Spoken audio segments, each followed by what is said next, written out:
నమస్కారం అండి. నా పేరు కృష్ణవేణి. అందరూ బాగున్నారండి? ఈరోజండి నేను జుట్టుకండి ఎన్నా పౌడర్ తయారు చేస్తున్నానండి. చాలామంది ఎన్నా పౌడర్ పెట్టుకుంటారు. వాళ్ళకి వచ్చాక నేను తయారు చేస్తున్నాను. ఇది న్యాచురల్గా అంటే నేను మన ఇంట్లో దొరికేయే, మన ఖర్చు ఉండదు, చక్కగా ఇంట్లో దొరికేయే తయారు చేసుకోవచ్చు. నేను దీన్ని న్యాచురల్గా తయారు చేస్తున్నాను. ఇదండి మనం కానీ ఇలా తయారు చేసి మన జుట్టుకు పెట్టుకుంటే మన జుట్టు చక్కగా నల్లగా ఉంటుంది. తెల్లెంటుకలు నల్లగా అయిపోతాయి. జుట్టు కూడా చక్కగా తెల్లెంటుకలు రాకుండా చేద్ది. జుట్టు కూడా సుముతంగా ఉంటుందండి. మనకి ఎర్రగా జుట్టు ఉన్నవాడికి కూడా చక్కగా నల్లగా అయిపోద్దండి. చాలామంది ఎర్రబడిపోద్ది జుట్టు, వాళ్ళకైనా సరే నల్లగా బుద్ధి. అందుకని చెబుతున్నానండి. అంటే 14 సంవత్సరాలు 15 సంవత్సరాల పిల్లలు కూడా చాలామంది ఏంటంటే తెల్లెంటుకలు వచ్చేస్తాయి. వాళ్ళకైనా సరే పనిచేద్ది ఇది. వాళ్ళైనా చక్కగా పెట్టుకోవచ్చు. వాళ్ళు ఇష్టపడతారు, ఇలాంటివి పెట్టుకోవాలంటే ఇష్టపడతారు. ఇది న్యాచురల్గా నేను తయారు చేస్తున్నానండి. ఇది కానండి మనం తయారు చేసుకుని చక్కగా మనం పెట్టుకోవచ్చండి. ఇవి మరి చాలామంది ఎన్ని నెలలకంటే ఒకళ్ళు అయితే 2 నెలలకి, ఒకళ్ళు నెలకి అలా పెట్టుకుంటారు. ఇవి అలా పెట్టుకునే వాళ్ళు ఏం చేయాలంటే తయారు చేసుకుని చక్కగా ఒక డబ్బాలో వేసుకుని మనం కావాల్సినప్పుడల్లా పెట్టుకోవాలి. ఎందుకంటే మనకు దొరకవు కాబట్టి, దొరికే ఏంటంటే గమ్మును దొరికేవి అవి తెచ్చేసుకుని మనం ఇంటికాడ పెట్టుకోవచ్చండి. సరేనండి. ఇదిగోండి ఎన్నా పౌడర్ తయారు చేయడానికి కావాల్సినవి. ఇదిగోండి గోరింతాకు చూసానండి. బాగా ఎండబెట్టేసుకున్నాను నేను. ఇదిగోండి ఇలా అంటే పొడి అయిపోవాలి. చూసారా, ఇలా ఎండబెట్టుకోవాలండి. అదే పచ్చిదనుకోండి, పచ్చిది వేసుకున్నాం అనుకోండి జుట్టు ఎర్రగా వచ్చేద్దండి.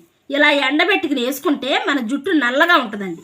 ఎప్పుడైనా సరే ఒక్కటే వేసుకుంటారు. చాలామంది గోరింతాకు రుబ్బేసుకుని తలకెట్టేసుకుంటారు. అలా ఎట్టుకోకూడదండి. ఎట్టుకుంటే మన జుట్టు ఎర్రబడిపోదు. మనం ఇలా ఎండబెట్టుకుని దీంట్లో మనం వేసుకుని ఏంటంటే రాసుసురికాయ ముక్కలు, అంటే రాసుసురికాయ ముక్కలు చూసారు కదండి, ఎండబెట్టాను నేను రాసుసురికాయ ముక్కలు. ఈ రాసుసురికాయ ముక్కలండి ఎండబెట్టుకున్న ఇవి కూడా కలిపితే మనకేంటంటే ఇది జుట్టు ఎదుగుదల అవుతుంది. జుట్టు కూడా మనకు రాలకుండా జుట్టు నల్లగా అయిపోద్దండి.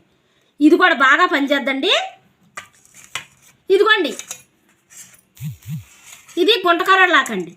నేను ఎండబెట్టి పొడి చేసి వండించానండి. నేనే తయారు చేశానండి. అందుకనే నేను న్యాచురల్గా తయారు చేసుకున్నానని చెప్తున్నాను. ఇప్పుడు న్యాచురల్గా తయారు చేసి చూపిస్తానంటున్నాను. ఇదిగోండి ఈ పొడి అండి. ఈ పొడి మనకి జుట్టుకి చాలా మంచిదండి. చాలామంది గుంటకూరలాకు అసలు జుట్టుకు పెట్టుకుంటారు. ప్రతి వాళ్ళు గుంటకూరలాకు నూనె, గుంటకూరలాకు పొడి మన జుట్టుకు పెట్టుకుంటారండి. అలాగా మనం ఇది కూడా గుంటకూరలాకు కూడా మనం ఆకు పొడి వేసుకుంటే జుట్టు బాగా నల్లగా ఉండి చక్కగా సుమ్ముతంగా మెరుతుందండి జుట్టు కూడా. ఇదండి ఇది అంటే తెల్లెంటుకలు తెల్లెంటుకలు నల్లబడిపోయి చక్కగా తెల్లెంటుకలు రాకుండా కాపాడుద్దండి. ఇదిగోండి ఇది గుంటకర్రలాకు పొడి, మనకు రాసుసురికాయ ఎండబెట్టిన రాసుసురికాయ ముక్కలు, ఇదిగోండి ఎండబెట్టిన గోరింతాకు, ఈ 3 కలిపి ఇప్పుడు నేను తయారు చేసి చూపిస్తానండి. ఇదిగోండి కొలతలతో చెప్తున్నాను. ఇదిగోండి మనం అంటే ఇది గుంటకర్రలాకు పొడి 15 స్పూన్లు అండి. ఇది ఈ మొత్తం 15 స్పూన్లు. గోరింతాకు ఎండబెట్టుకున్న గోరింతాకు 3 గుప్పుళ్ళు వేసుకోవాలండి. ఇదిగోండి ఎండబెట్టేసుకున్న గోరింతాకు 3 గుప్పుళ్ళు వేసుకోవాలి. ఇదిగోండి రాసుసురికాయ ముక్కలు ఈ ఎండబెట్టుకున్నాము, ఈ 2 గుప్పుళ్ళు వేసుకోవాలి. ఇప్పుడు ఈ 3 కలిపి మనం మిక్సీ గిన్నెలో వేసుకోవాలండి. ఇదిగోండి గుంటకర్రలాకు పొడి అండి 15 స్పూన్లు ఇది. ఇదిగోండి ఇప్పుడు మిక్సీ గిన్నెలో వేసుకోవాలండి. ఇదిగోండి మనం ఎండబెట్టుకున్న గోరింతాకు ఇప్పుడు 3 గుప్పళ్ళు వేసుకోవాలండి. ఇదిగోండి ఒకటి 2 ఇంకోటి 3 గుప్పళ్ళు వేసుకున్నాం కదండి. ఇప్పుడు రాసుసురికాయ ముక్కలండి ఈ 2 గుప్పళ్ళు వేసుకోవాలి. చూసారండి, అదిగోండి 1 ఇంకోటి 2. ఇదిగోండి ఇప్పుడు అన్నీ మెత్తగా మిక్సీ పట్టుకోవాలి. మిక్సీ పట్టి తీసుకొస్తానండి. ఇదిగోండి చూసారండి పొడి తయారైపోయింది చూసారా. ఇదిగోండి మనం కొట్లో అంటే మనం షాపుల్లో ఎలా తెచ్చుకుంటామంటే అలాగే ఉంది.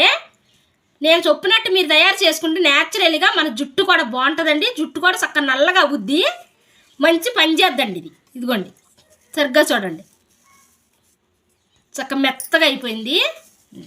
ఈ పొగట్రండి మనం చక్కగా ఎక్కువ తయారు చేసుకుని ఒక డబ్బాలో అంటే మనం నచ్చినప్పుడు మనం పెట్టుకునేప్పుడు చక్కగా మనం ఏ రోజు నెట్టుకుంటాం ఆ రోజు చక్కగా ఒక్కొక్క 2 చెంచాలు 3 చెంచాలు తీసుకుని మనం మనం జుట్టుకి ఎంత పడుతుందో అంత తీసుకునండి పెట్టుకోవచ్చు.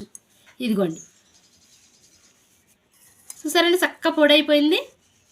నేను చెప్పినట్టండి నేనేమేమి వేసానండి, చక్కగా ఎండబెట్టిన గోరింతాకు, ఎండబెట్టిన రాసుసిరికాయ ముక్కలు, మనం గుంటకరలాకు పొడి, ఈ 3 కలిపాను కదండి. ఈ 3 నేను చెప్పినట్టు మీరు చక్కగా న్యాచురల్గా తయారు చేసుకోండి. నేను 3 రకాలు వేసాను, 3 రకాలు నేను చెప్పినట్టు తయారు చేసుకోండి మీరు కూడా. ఇదిగోండి మీరే చెప్తారు నాకు ఇలా తయారు చేసుకుని చాలా బాగా పనిచేసిందని. ఇదిగోండి